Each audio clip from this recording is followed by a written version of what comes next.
Facebook live में आप लोगों का स्वागत है। आज हम लोगों ने बातचीत का विषय रखा है सेल्फी कल्चर, आत्मविध्वंस और राष्ट्र विध्वंस।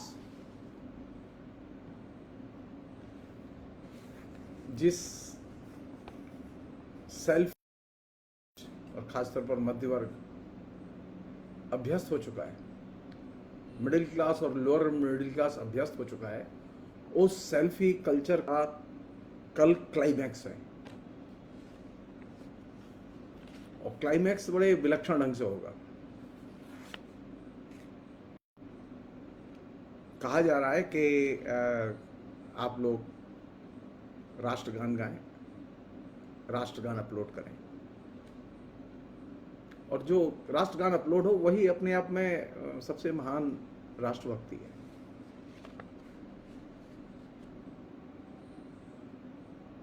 ये सेल्फी कल्चर का ये एकदम क्लाइमैक्स है।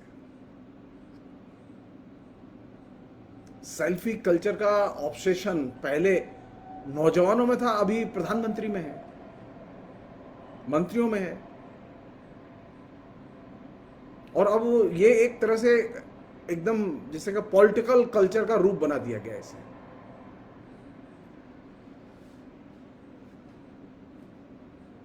अगर मुझसे पूछें आप कि इस समय सबसे बड़ी समस्या क्या है हिंदुस्तान के युवाओं के सामने, खासतौर पर सांस्कृतिक समस्या क्या है, तो मैं बहुत ही विनम्रता से कहना चाहता हूं सबसे बड़ी सांस्कृतिक समस्या है जिससे कि हिंदुस्तान का युवा घिर चुका है, वो है सेल्फी कल्चर।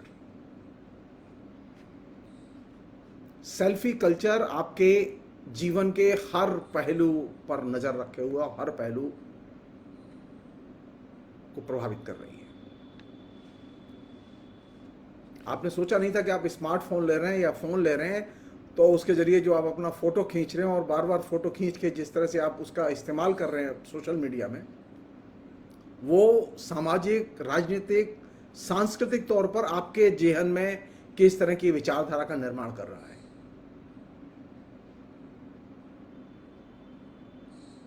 हम लोग फोटो खींचने में व्यस्त हैं और अपना अच्छा फोटो देखने में व्यस्त हैं, लेकिन सेल्फी कल्चर के ने एक तरह से पूरे देश में, यूथ में खासतौर पर एक बहुत ही जबरदस्त एडिक्शन पैदा किया है। ये साधारण एडिक्शन नहीं है। जैसा कि मैंने आपसे कहा, कल इसका क्लाइमैक्स है कि अब सेल्फी ढंग से आप राष्ट्रगान अपलोड करें। मैं इसके मेरिट डिमेरिट में नहीं जा रहा हूं कि ये करना सही है या गलत है, राजनीतिक तौर पर सही है या गलत है। मैं सिर्फ इस कल्चर का जो डायमेंशन है सेल्फी कल्चर का, ये डायमेंशन पॉलिटिकल डायमेंशन भी है। सेल्फी कल्चर की जो सामान्य और सबसे बड़ी विशेषता क्या है, केंद्रीय विशेषता क्या है? सेल्फी कल्चर की सबसे बड़ी विशेषता यह है कि वो हर चीज को उसके भ्रूण में ही उसकी हत्या कर देती है।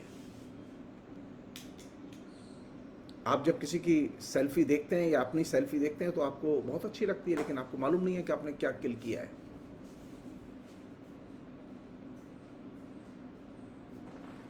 मैं भी इसका शिकार हूं, मैं भी सेल्फी लेता हूं। मैं ये नहीं कहता कि मैं सेल्फी नहीं लेता।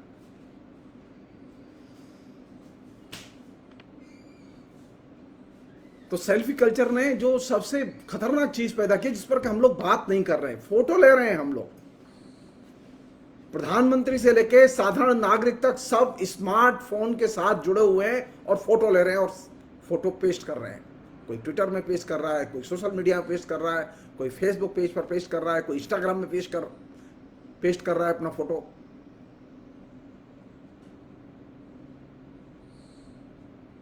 सेल्फी कल्चर स्व की और स्व से जुड़ी हुई जो चेतना है, यानी मैं, मेरा समाज, मेरा राष्ट्र, सेल्फी कल्चर हर चीज की भ्रूण हत्या कर देती है।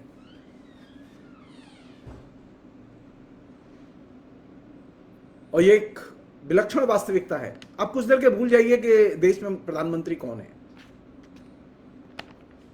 लेकिन आप ये ध्यान रखिए कि सेल्फी तो है, आपके हाथ में एक मोबाइल फोन तो है, एक सेल्फी कल्चर तो है जो आपके पूरी लाइफ में एंटर कर चुकी है।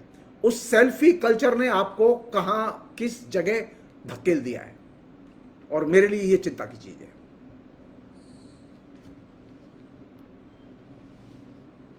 मैं पिछले 30-35 साल से मैं लगातार मास कल्चर का और इस तमाम किस्म के जन माध्यमों का मैं अध्ययन करता रहा हूं, पढ़ाता रहा हूं। मैं बहुत भरोसे के साथ में, विश्वास के साथ कह सकता हूं कि दुनिया के जो सभी बड़े बुद्धिजीवी हैं जिन्होंने मास कल्चर का और मास मीडिया का और कैमरा की संस्कृति का और कैमरा के लेंस का अध्ययन किया है, वे सब लोग इस बात पर एक मत हैं। भारत में लोग इस पर बात नहीं कर रहे, वे सब लोग इस बात पर एक मत हैं कि सेल्फी कल्चर जीवन के हर पहलू को, चाहे वो आपका इतिहास हो, चाहे वो आपकी मेमोरी हो, स्मृति हो, चाहे वो आपके संस्थान हो, उनकी वो भ्रूण हत्या कर देती है। हमने कभी प्रधानमंत्री को सेल्फी लेते हुए नहीं देखा था, लेकिन पिछले दिनों देखा।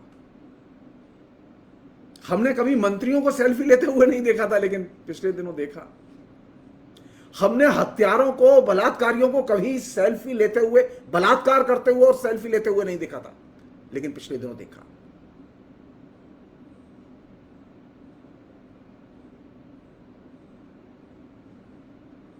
सवाल नहीं उठता ये, हम लोग पढ़े लिखे लोग हैं, हम शिक्षा में काम करते हैं, हम विद्यार्थियों को पढ़ाते हैं, हम इंटेलेक्चुअल हैं, हम लेखक हैं, हमारे हाथ में मोबाइल है, हम सेल्फी कल्चर का संप्रसारण सामने देख रहे हैं, और क्लाइमेक्स है।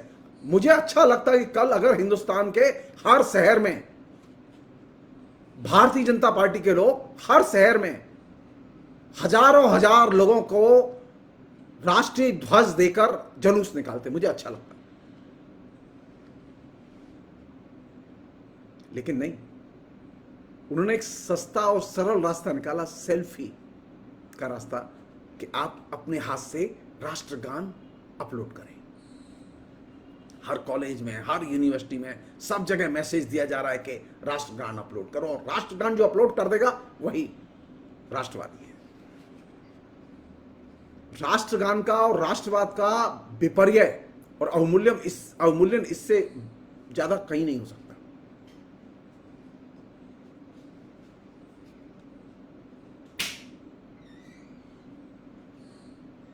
ये जो चारों तरफ जो माहौल बना है सेल्फी कल्चर के आने के बाद, कल्चर तो गई, मास कल्चर का वह रूप भी गया जिसे सिनेमा ने डेवलप किया था, अभी उसमें नहीं है लोग।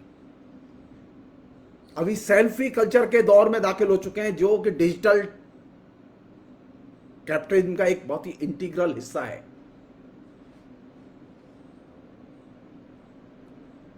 और इसमें फोटो जितना सुंदर है, दिमाग उतना ही विद्रूप है।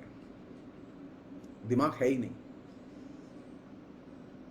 फोटो में जो आदमी, जो यंग लड़का, जो यंग लड़की जितनी सुंदर दिखाई दे रही है, बुद्धि के लेवल पर वह उतनी ही एकदम शून्य है। तो सेल्फी कल्चर ने एकदम विवेक शून्य, ज्ञान शून्य इमेज के प्रोजेक्शन की एक तरह से झड़ी लगा दी है, प्रभाव पैदा कर दिया है हमारे इंटरनेट पर।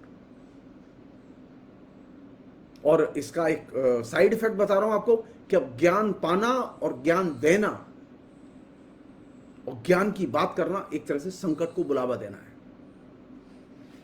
तो ज्ञान में अब किसी की रुचि नहीं है, उसकी तो एकदम नहीं है, जो सेल्फी कल्चर का एडिक्ट हो चुका है।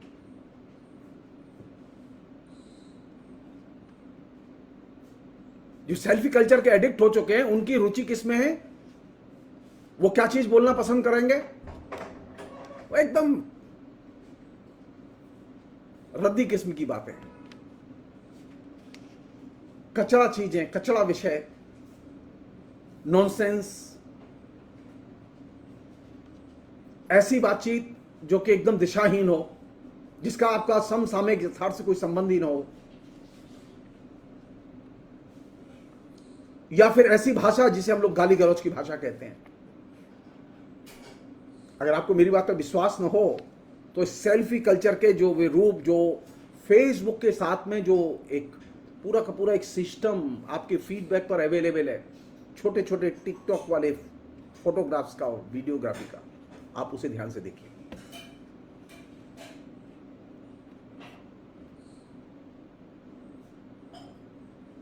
इस पूरी प्रक्रिया ने जनता को तो प्राइवेट बना दिया है।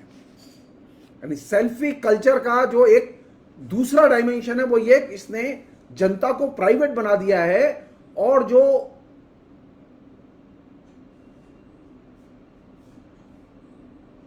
हमारा जो सार्वजनिक जीवन है,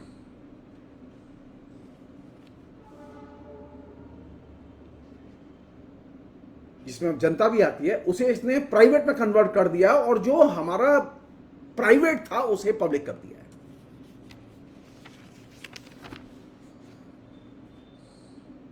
और राजनीति में इसने जो सबसे खतरनाक काम किया सेल्फी कल्चर ने, वो ये कि इसने राजनीति का निजीकरण कर दिया है। हर लेवल पर पॉलिटिक्स का प्राइवेटाइजेशन।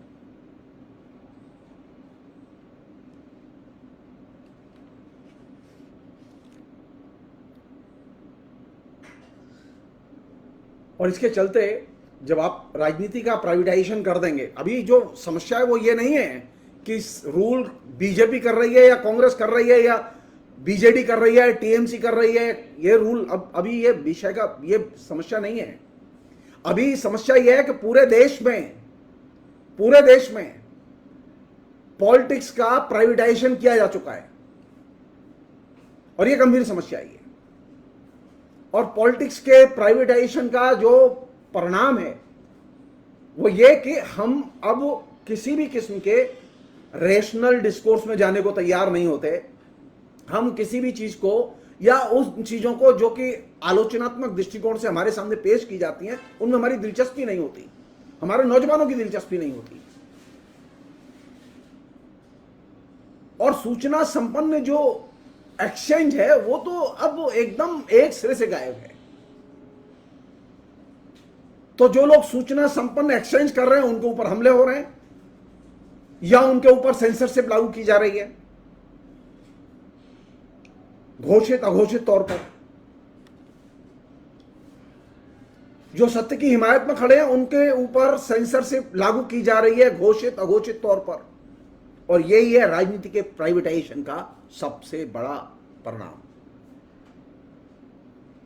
और इस बीमारी के कमोबेश सभी दल शिकार हैं। बीजेपी इसकी सबसे ज्यादा शिकार है, क्योंकि उसकी केंद्र में सरकार है।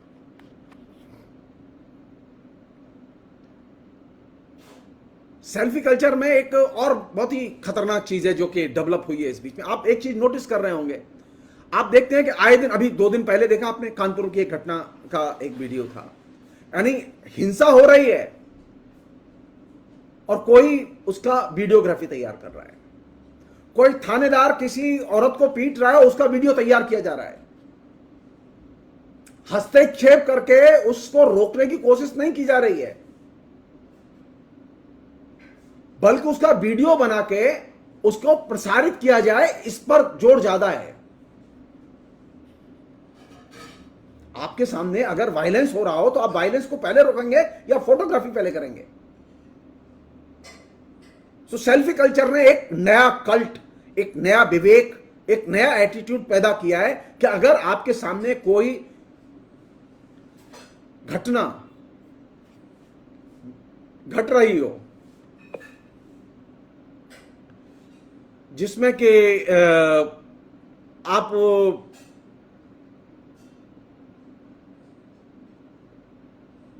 कोई वायलेंस देख रहे हैं, रेप देख रहे हैं, आप कोई उत्पीड़न देख रहे हैं, आप कोई पुलिस की मतलब ब्रूटैलिटी देख रहे हैं, आप सरकार का कोई अन्यायपूर्ण कृत्य देख रहे हैं, या अपने सामने किसी सामाजिक समूह के द्वारा किया गया अन्यायपूर्ण कृत्य देख रहे हैं, तो आपकी कोशिश पहले ही होती है कि आप उसमें हस्तक्षेप करेंगे, उसे रोकने की कोशिश करेंगे। लेकिन अभी ये नहीं। तो अभी हर चीज के सेल्फी फोटोग्राफी, सेल्फी वीडियो और इनको अपलोड करने की जो एक कल्चर पैदा हुई है, इसने एक तरह से लोकतांत्रिक मूल्यों और लोकतांत्रिक हस्तक्षेप की लोकतांत्रिक सामाजिक हस्तक्षेप की जो एक परंपरा थी उसे बाधित किया है। और लोकतांत्रिक हस्तक्षेप की जब परंपरा बाधित होती है, जो कि ये सेल्फ इंपोज्ड जो सेंसरशिप है कि अब हम हस्तक्षेप नहीं करेंगे, हम फोटो लेंगे, इसने एक माहौल बनाया है कि जो लोकतांत्रिक मूल्य हैं, जो सामाजिक मूल्य हैं, उन पर अगर कभी हस्तक्षेप हो रहा हो तो उसमें बीच में मत बोलो। तो सेल्फी की कल्चर जितनी बढ़ी है, लोकतांत्रिक और सामाजिक मूल्यों पर होने वाले हस्तक्षेप से हम उतने ही ज्यादा विमुख होते चले गए हैं। और ये अपने आप में एक नई चिंता की चीज है। हम वायलेंस का खुल के समर्थन करने लगे, क्योंकि हम जब उसका प्रोजेक्शन करते हैं, हम जब उसका डिपिक्शन करते हैं, तो जाने अनजाने आपको तो लगता है आप सत्य का उद्घाटन कर रहे हैं, लेकिन आप सत्य का उद्घाटन नहीं कर रहे होते। आप एक्चुअल में उस वायलेंस का इनडायरेक्टली समर्थन कर रहे होते हैं।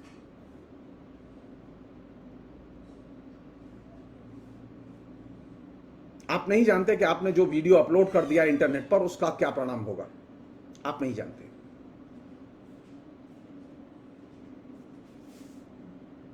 तो अब हर चीज का जो है एक निजीकरण सेल्फी कल्चर ने एक सहज सुलभ एक तरीका बना दिया है। और इसने जो एक सामाजिक मनुष्य था, जिसके कि सामाजिक सुख दुख थे, सामाजिक साझेदारी थी, सामाजिक उसके हस्तक्षेप की क्षमता थी, इन सबको उसने गहरे प्रभावित किया है।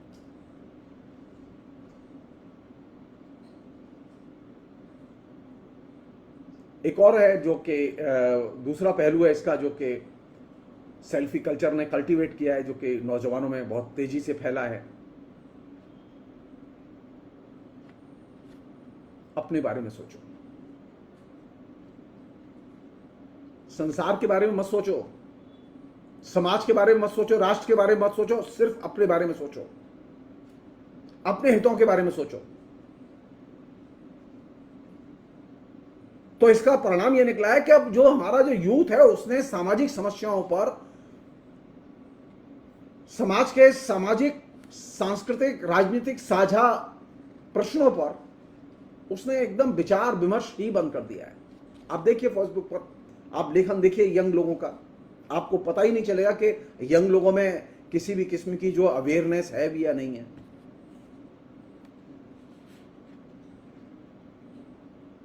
एक और चीज जो कि इसके बराबर पैरेलल चल रही है, यानी अगर आप समाज देखें तो आप देखेंगे कि सत्ता की चारों तरफ से निगरानी हो रही है, गवर्नमेंट आपकी चारों तरफ से नजरदारी कर रही है, जासूसी कर रही है, महंगाई बढ़ रही है, बेकारी बढ़ रही है, भूखमरी बढ़ रही है, लेकिन ये डिस्कशन का हिस्सा नहीं है।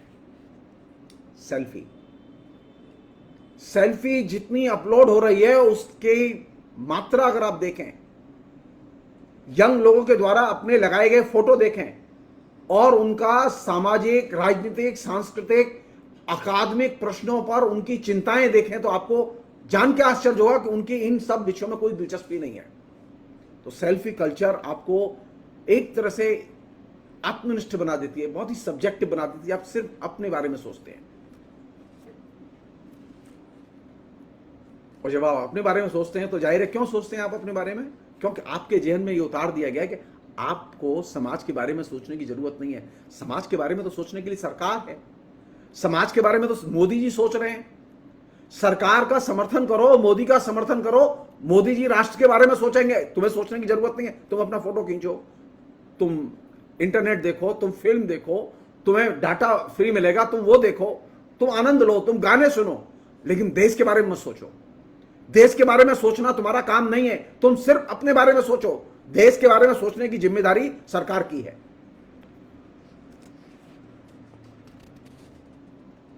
और सरकार अपना काम कर रही है। तो सेल्फी की कल्चर आपको समाज, सरकार, संस्थान, आपके जो ज्ञान विज्ञान के अभिरुचि के विवेक के क्षेत्र, उन सब से एकदम आपको अलग थलग कर देती है।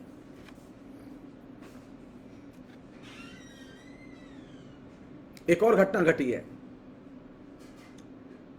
जितने बड़े पैमाने पर सेल्फी के फोटो लिए जा रहे हैं, लेकिन कभी ये सामने चीज नहीं आई, न किसी खोजी जर्नलिस्ट के जरिए ये चीज आई, बल्कि आई किसी और तरीके से, एक विसिल ब्लोअर के जरिए से आई, जिसने के एनएसओ के documents, data, telephone number leak किए, जिससे कि पेगासस नाम की जासूसी का पता चला।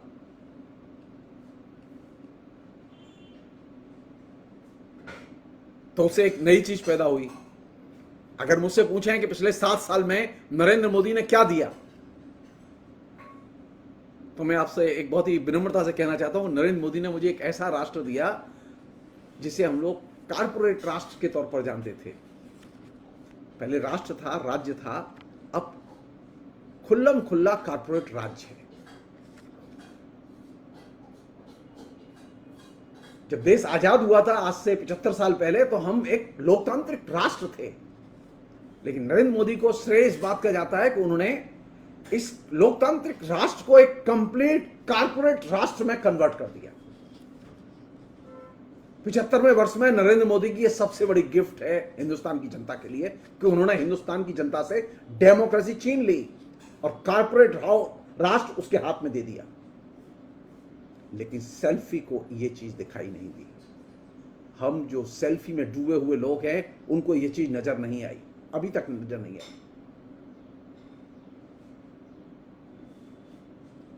यह सच है कि मार्केट इकोनॉमी की शुरुआत मनमोहन सिंह ने की थी, लेकिन इस मार्केट इकोनॉमी को क्रिमिनल इकोनॉमी में कन्वर्ट तो नरेंद्र मोदी ने किया। ये श्रेय तो नरेंद्र मोदी को जाता है। 75वीं वर्षगांठ पर नरेंद्र मोदी ने 2 काम किए, लोकतांत्रिक राष्ट्र को कारपोरेट राष्ट्र में बदला और मार्केट इकोनॉमी को क्रिमिनल इकोनॉमी में बदला, और एक नया राष्ट्र पैदा किया। अब हम जो नया राष्ट्र सेलिब्रेट कर रहे हैं, जिसमें के 75 साल हो चुके हैं, वो एक जासूसी कारपोरेट राष्ट्र है। और ये जासूसी कारपोरेट राष्ट्र हमारी सेल्फी कल्चर का अभिन्न हिस्सा है, क्योंकि पेगासस आपके कैमरे, आपके ऑडियो, आपके मोबाइल, आपकी लोकेशन, हर चीज पर नजर रखे हुए। लोकतांत्रिक राष्ट्र नजर नहीं रखता था, यहां तक कि मनमोहन सिंह के जमाने में भी राष्ट्र नजर नहीं रखता था, लेकिन आज राष्ट्र नजर रखे हुए। तो अब एक नया राष्ट्र पैदा हुआ है, जिसे हम लोग जासूसी कारपोरेट राष्ट्र कह सकते हैं। आज भारत जो है वो एक लोकतांत्रिक राष्ट्र के तौर पर नहीं, लेकिन एक जासूसी कारपोरेट राष्ट्र के तौर पर जाना जाएगा।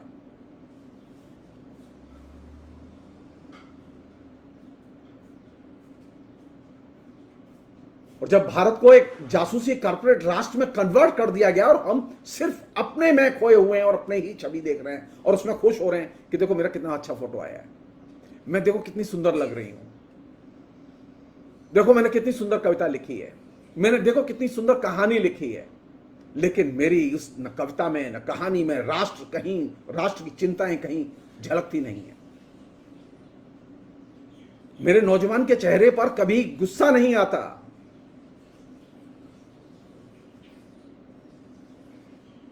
क्योंकि हमने ये जो जासूसी कारपोरेट राष्ट्र जो पैदा हुआ है, इस जासूसी कारपोरेट राष्ट्र की ब्यूटी है कि अब हम राजनीति से पलायन करने लगे हैं, राजनीतिक यथार्थ से पलायन करने लगे। हमें राजनीतिक यथार्थ पर बात करने में मजा नहीं आता, हम राजनीतिक यथार्थ को देखना ही नहीं चाहते,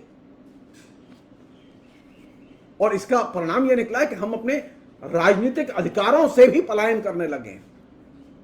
तो नई सेल्फी कल्चर ने एक ऐसे यूजर को, एक ऐसे कंज्यूमर को, वो नागरिक नहीं है, एक ऐसे यूजर और एक ऐसे कंज्यूमर को तैयार किया है जो कि राजनीतिक अधिकारों के प्रति एकदम बेखबर है, अनभिज्ञ है, वो चाहता ही नहीं है, उन पर बात ही नहीं करना चाहता राजनीतिक अधिकारों के बारे में।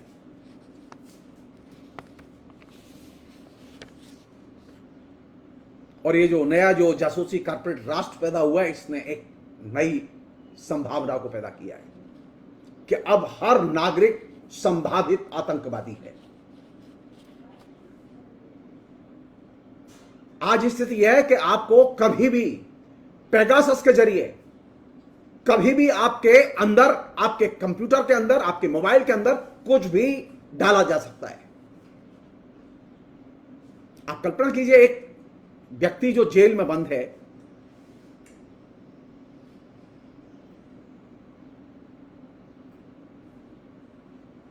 यंग लड़का जिसका नाम उमर खालिद है, आप सोच सकते हो उसके लैपटॉप में 1,00,000 डॉक्यूमेंट प्रक्षेपित करके उतार दिए गए। उस लड़के का कोई अपराध नहीं है।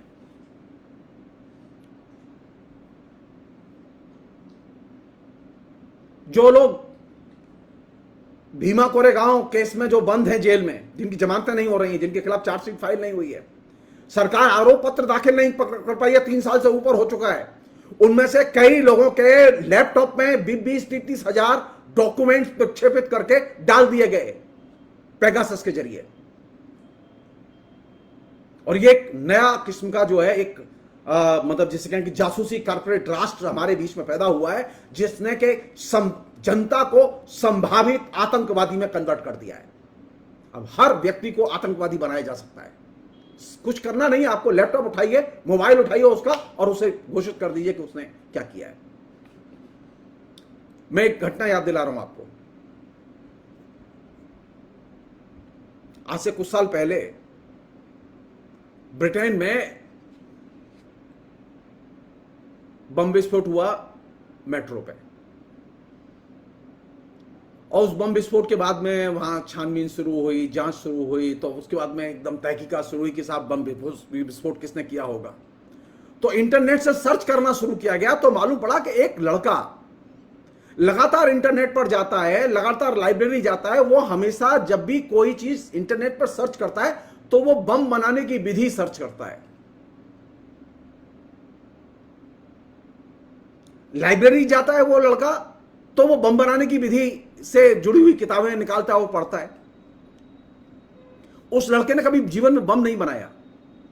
उस लड़के का कभी किसी आतंकवादी गुट से कोई सहयोग, समर्थन या वो किसी भी गुट का मेंबर नहीं था। ब्रिटिश पुलिस ने सिर्फ इसी बिना पर, क्योंकि उसका जो इंटरनेट डाटा था, उस डाटा में जो लाइब्रेरी डाटा था उसमें सिर्फ बम बनाने की विधि की किताबों की लिस्ट थी। उसके गूगल के सर्च इंजन में, उसके अकाउंट में सिर्फ वो जब भी लड़का इंटरनेट पर जाए, उसकी हॉबी थी कि वो बम बनाने की विधियां पढ़ता था, किताबें खोज खोज के पढ़ता था। भारतीय मूल का लड़का, ग्रेजुएट लड़का, और वह लड़का लंदन में जो मेट्रो में बम विस्फोट हुए, उस बम विस्फोट के आरोप में पकड़ के बंद कर दिया गया और उसे 25 साल की सजा मिल गई, सिर्फ इस बिना पर क्योंकि उसके कंप्यूटर में, उसके लाइब्रेरी की प्रोफाइल में, जहां वो लाइब्रेरी जाता था, वहां लाइब्रेरी में लगातार उसने ऐसी किताबें इशू कराई जो बम बनाने की विधि से जुड़ी हुई थी। और यह मान लिया गया कि वह लड़का आतंकवादी है, उसने जरूर, उसका आतंकवादियों से संबंध है। और इस बिना पर ही उसको 25 साल की सजा ब्रिटेन की अदालत ने घोषित कर दी। जिस लड़के ने कभी जीवन में कोई विस्फोट नहीं किया, किसी को गाली नहीं दी, वो किसी आतंकवादी गुट का मेंबर नहीं था। तो अब जो नया जो लोकतंत्र है जिसमें हम लोग जी रहे हैं, जिसमें कि वो ब्रिटेन के लोग भी शामिल हैं, उसमें अमेरिका के लोग भी शामिल हैं। ये खाली ऐसा नहीं कि सिर्फ भारत के संदर्भ में ये बात सच है, ये ग्लोबल फिनोमेना है कि डेमोक्रेटिक स्टेट को ये जासूसी कारपोरेट स्टेट में कन्वर्ट कर दिया गया है। कुछ साल पहले की एक और घटना बता रहा हूं मैं आपको। ये तो इजराइल से लिया है ना इन्होंने, पेगासस। इस घटना को करीब हो गए होंगे 8 साल, तो हो गए होंगे 7-8 साल। उस समय मैंने बहुत पहले मैंने लिखा भी था इसको लेकर। 2 यंग टीनेज लड़के फोन पे बात कर रहे, इंटरनेट पे चैटिंग कर रहे थे मैसेंजर में, फिलिस्तीनी लड़के। तो एक दोस्त दूसरे से पूछ रहा है क्या कर रहा है, तो उसने कहा कि मैं न्यूयॉर्क के पुल पर बैठा हुआ हूं। तो उसने पूछा क्यों बैठे हुए हो, बोले इस पुल को उड़ा दूंगा। खाली वो चैटिंग में मैसेज दे रहे हैं। वो लड़का कभी, दोनों में से कोई भी न्यूयॉर्क नहीं गया कभी, वो जानते ही नहीं न्यूयॉर्क है कहां। वो खाली चैटिंग कर रहे हैं जस्ट मस्ती में। सिर्फ उस चैटिंग के मैसेज को पकड़ के इजराइल की सेना ने उन दोनों फिलिस्तीनी बच्चों को उठा लिया और जेल में डाल दिया।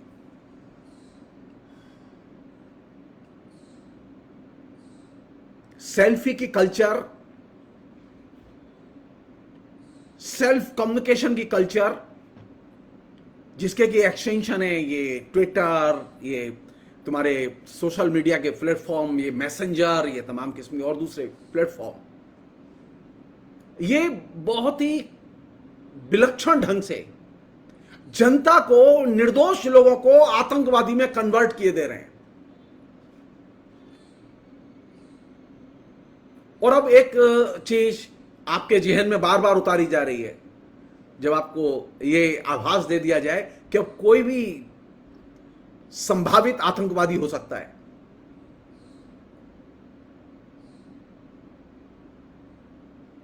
तो लोगों के दिमाग में एक ही चीज उतारी जा रही है, अब सरकार जो कहे वो मानो, सरकार के खिलाफ बोलो मत, और इसी में तुम्हारा और तुम्हारे देश का भला है।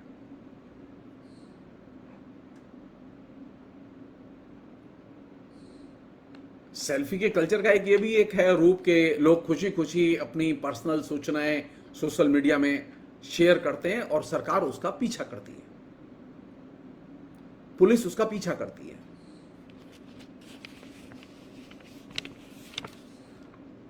आप ये भी कह सकते हैं, जिसे मीडिया की लैंग्वेज में कहते हैं, कि ये एक तरह से स्व संचालित जो है परफॉर्मेंस का दौर है। जो सेल्फी की कल्चर है, ये स्व संचालित परफॉर्मेंस की जो कल्चर है, इसकी एक तरह से सोशल मीडिया में हमारे जो दैनंदिन कम्युनिकेशन है उसमें एक तरह से बाढ़ आई हुई है। ये एक तरह का पब्लिक रिलेशन भी है, लेकिन इसके लिए आपके इस जो सेल्फी कल्चर के जो प्रयोग करता है, इनके जीवन में न तो प्राइवेसी का कोई मूल्य है, न इनके लिए डेमोक्रेसी का कोई मूल्य है, न इनके यहां राजनीतिक अधिकारों का कोई मूल्य है। इनके यहां खाली स्व संचालित जो अबाधित परफॉर्मेंस है उसका मूल्य है। सेल्फी लगाना और अपने बारे में, मैं वहां गई, मैंने वहां खाना खाया, मैं वहां सोई, मैं वहां घूमी, ये जो इसका जो अंतहीन सिलसिला है, ये सिलसिला जारी है। ये सेल जो स्वसंचालित अबाधित जो परफॉर्मेंस है, इसके अंतहीन कथानक जारी हैं और वे करोड़ों की संख्या में हैं। इसे आप एक तरह का सेल्फी इज्म भी कह सकते हैं। ये देखने में बड़ा मनोरंजक लगता है, देखने में बड़ा अच्छा भी लगता है कि कितना अच्छा फोटो है, लेकिन ये मनोरंजन और कम्युनिकेशन के रूप में ये एक तरह का नकली सोशलाइजेशन है।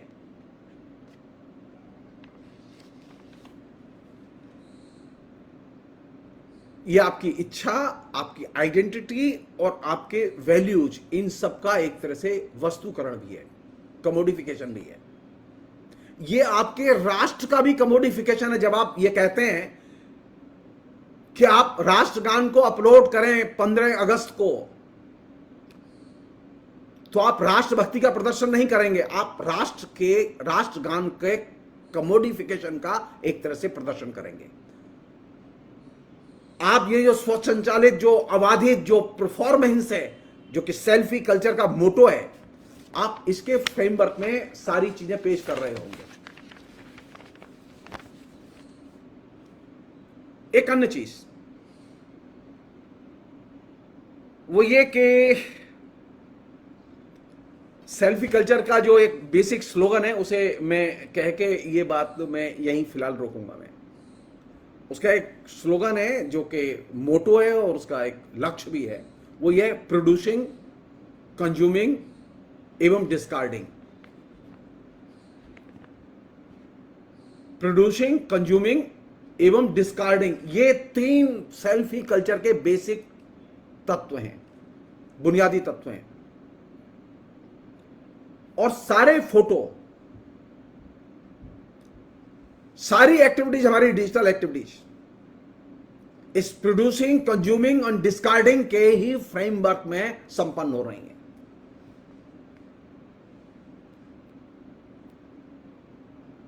तो अगर आप इस कल्चर के फ्रेमवर्क में अगर आप अपना कोई महान राष्ट्र कर्म भी करेंगे तो वो प्रोड्यूसिंग, कंज्यूमिंग एंड डिस्कार्डिंग इसी फ्रेमवर्क में जाके खत्म होगा।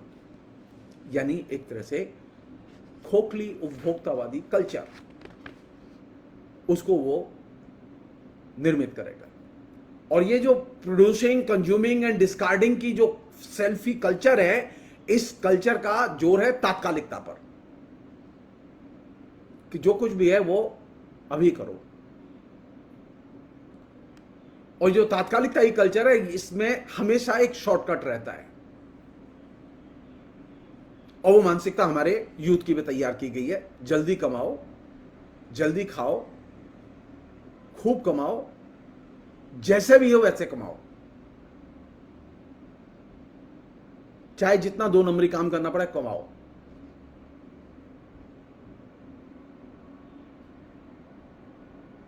और कम्युनिकेशन को स्पीड में रखो।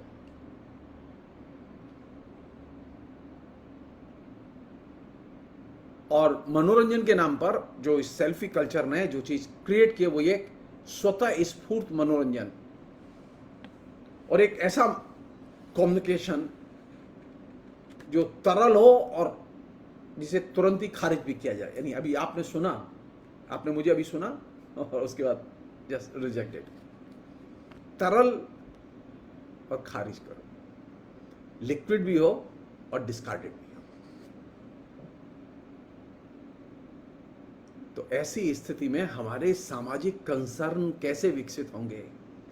कला, साहित्य, संस्कृति, समाज, राजनीति, राष्ट्र, राज्य, बेरोजगारी, भूखमरी, अन्याय, इन सब के प्रति हमारे सरोकार कैसे विकसित होंगे? क्योंकि हमको तो तरल, लिक्विड चीजें खाने की आदत पड़ गई है।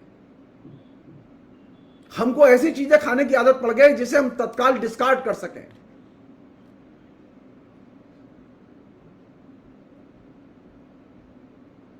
हमें ऐसी चीजें हजम करने की आदत पड़ गई है जो कि सब्जेक्टिवली हम फील करें, ऑब्जेक्टिवली नहीं। तो इसने एक नए किस्म की आइडेंटिटी, नए किस्म का ब्रांड, नए किस्म की वस्तु, नए किस्म का विवेक, नए किस्म की राजनीति, और नए किस्म की राजनीति और नए किस्म के विवेक का सबसे बड़ा क्लाइमैक्स है आज जो प्रधानमंत्री ने कॉल दिया। वो ये जो प्रोड्यूसिंग, कंज्यूमिंग एंड डिस्कार्डिंग के फ्रेमवर्क में ही कॉल दिया प्रधानमंत्री ने।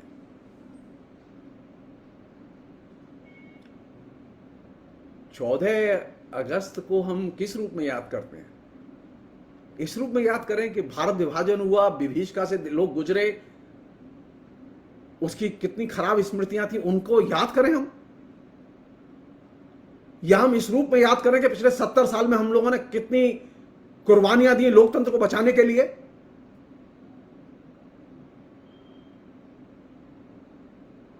उन्नीस सौ सैंतालीस में क्या हुआ, 1947 में भारत विभाजन के समय क्या हुआ, यह तो पलट के सवाल किया जाना चाहिए। जवाहरलाल नेहरू ने यह सवाल तो नहीं उठाया था ना। जवाहरलाल नेहरू के बाद में भी किसी प्रधानमंत्री ने यह सवाल नहीं उठाया कि 15 अगस्त के पहले के दिन को विभाजन की विभीषिका की स्मृति के तौर पर देखा जाए। तो आप अतीत में भी जाएंगे तो सब्जेक्टिव फीलिंग लेकर जाएंगे, देश से भी कहेंगे कि वो सब्जेक्टिवली इस बात पर सोचे।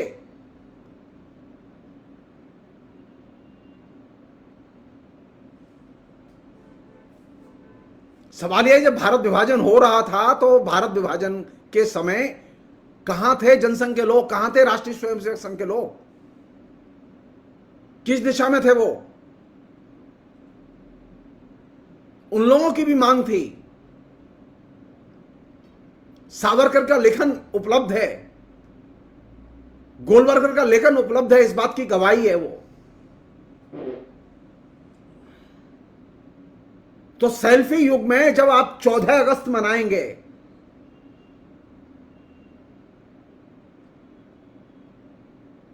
तो आप पलट के देखिए कि पिछले 75 साल में आपके लोकतंत्र को किस मुहाने पर छोड़ दिया गया है। जैसा कि मैंने आपसे कहा था कि आज भारत लोकतांत्रिक राष्ट्र की बजाय जासूसी कॉरपोरेट राष्ट्र के तौर पर कन्वर्ट कर दिया गया है, और भारत की जो मार्केट इकोनॉमी थी उसको क्रिमिनल इकोनॉमी में कन्वर्ट कर दिया गया है। लेकिन इस सेल्फी कल्चर के जो एडिक्ट बन चुके हैं युवा, उनको ये चीज नजर नहीं आ रही, और ये चिंता की चीज है मेरे लिए। मेरी उन तमाम लोगों से अपील है कि वो इस सेल्फी कल्चर के इस आइडियोलॉजिकल फ्रेमवर्क से माइंडसेट को निकालें और सामने देखें कि आपके पूरे की पूरी इकोनॉमी को कैसे क्रिमिनल इकोनॉमी में कन्वर्ट किया जा चुका है, आपके लोकतांत्रिक अधिकारों को कैसे पंगु करके जासूसी कॉर्पोरेट राष्ट्र का निर्माण तेजी से चल रहा है, और यह सब काम विकास की आड़ में हो रहा है। तो सेल्फी कल्चर का मतलब सिर्फ फोटो नहीं है, सेल्फी कल्चर की एक आइडियोलॉजी भी है। सेल्फी कल्चर की एक संगठित राजनीति भी है, और जहां जहां सेल्फी कल्चर का विकास हुआ है उन तमाम देशों में यह देखा गया है कि सेल्फी कल्चर आने के बाद में लगातार रिएक्शनरी पॉलिटिक्स का अपसर्ज हुआ है। यह अचानक नहीं है कि इतनी बड़ी तबाही के बावजूद देश में 50 लाख से ज्यादा लोग मर गए कोरोना महामारी में, लेकिन नौजवानों में अभी भी गुस्सा नहीं है, क्योंकि नौजवानों को एंगेज कर दिया गया इंटरनेट में, नौजवानों को एंगेज कर दिया गया इंटरनेट की कल्चर में, नौजवानों का जितना भी खाली समय है वो एंगेज कर दिया गया है उनके तमाम किस्म के दैनंदिन शिक्षण प्रशिक्षण के कामों में। उनके पास में समाज के बारे में सोचने के लिए जगह नहीं छोड़ी गई है। तो सेल्फी कल्चर जो ये कहती है ना, सिर्फ अपने बारे में सोचो, अपने हितों के बारे में सोचो, इस दायरे के बाहर निकलो, देश के बारे में सोचो।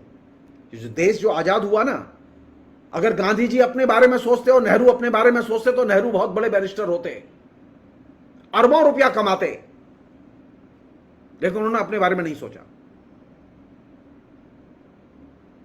जो सेल्फी कल्चर ने जो सबसे खतरनाक चीज पैदा की है वो ये कि हम सिर्फ अपने को देखते हैं, देश को नहीं देखते। हम सिर्फ अपने बारे में सोचते हैं, समाज के बारे में नहीं सोचते। इस पूरी की पूरी मानसिकता से बाहर निकलने की जरूरत है। सेल्फी कल्चर आपके सामाजिक राजनीतिक सरोकारों को नष्ट कर देती है। आप सिर्फ अपने मुस्कुराते हुए चेहरे को देखते हैं, लेकिन उस मुस्कुराते चेहरे के बाहर जो एक बर्बर समाज तैयार हो रहा है उसे आप देखने में असमर्थ होते हैं। तो सेल्फी कल्चर ने हमारे चारों तरफ जासूसी कॉर्पोरेट राष्ट्र निर्मित कर दिया है। कोई व्यक्ति बचा नहीं है जिस पर जासूसी नहीं हो रही हो। मैंने आज से 10 साल पहले 9 साल पहले लिखा था फेसबुक में, जब फेसबुक आया ही था, कि फेसबुक के आने के बाद में आप सबकी निगरानी होगी, और निगरानी हो रही है। आप सबके डाटा, आपके सारे के सारे डाटा कहां पर जमा है? अमेरिका में जमा है। आप याद कीजिए बॉम्बे की वो घटना जहां के कसाब पकड़ा गया था और कसाब के खिलाफ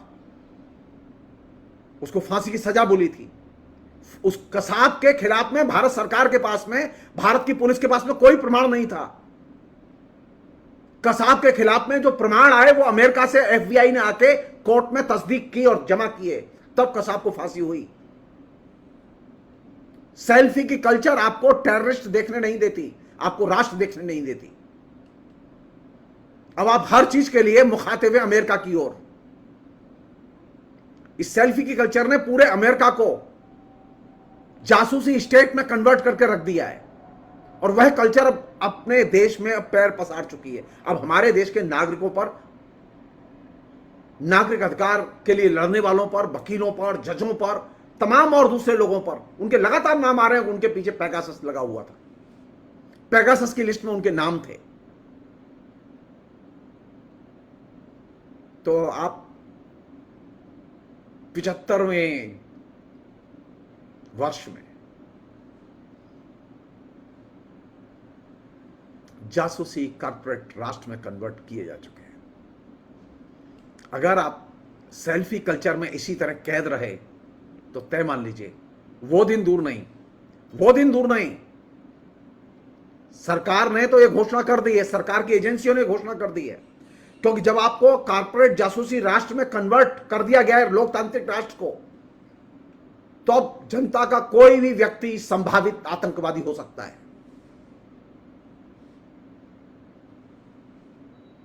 किसी को भी आतंकवादी ठहराया जा सकता है, किसी को भी आतंकवादी कह के जेल में बंद किया जा सकता है। यह खतरा है हमारे सामने। तो प्लीज सेल्फी के कल्चर से बाहर निकलो और समाज के कल्चर से जुड़ो, समाज के बारे में सोचो, राष्ट्र के बारे में सोचो। और अभी नहीं सोचा तो तय मानो जर्मनी से भी बुरा हाल होगा हमारा।